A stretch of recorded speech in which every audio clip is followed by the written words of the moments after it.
প্রতিদিনের মতো আজকেও আমরা বেরিয়ে পড়লাম মাছ ধরার জন্য। তা আমরা বড়শিদনের চারটা সংগ্রহ করব প্রথমে, তারপরে আমরা বড়শিদনটা ফেলবো। তা পুরো ভিডিওটি আপনারা দেখতে থাকুন, আশা করি ভালো লাগবে। আরে সর্বনাশ, এই সাইডে তো ভালোই মাছ বেঁধেছে। এই এক জায়গায় বসে ধরে সারা সব দেশ। বাহ, এ দন ঢানছে, মাছ আছে। নদীতে যেমন স্রোত তেমন হাওয়া। দেখা যাক কি মাছ যাচ্ছে পাওয়া। টেংরা মাছ। এটা ট্যাংরা মাছ, অনেকক্ষণ পরে একটা টেংরা পাওয়া গেল।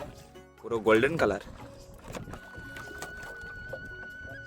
নোনা জলের সোনা। ডাকছে। ইয়ে বাবা রে! বাহ! নান্নু! কি বড় মাছ! কি সাইজের ট্যাংরা মাছের! দুরন্ত সাজিরা ওহ, বাবা! বাহ, দেখ, কি বড় টেংরা মাছ! দেখার মতো।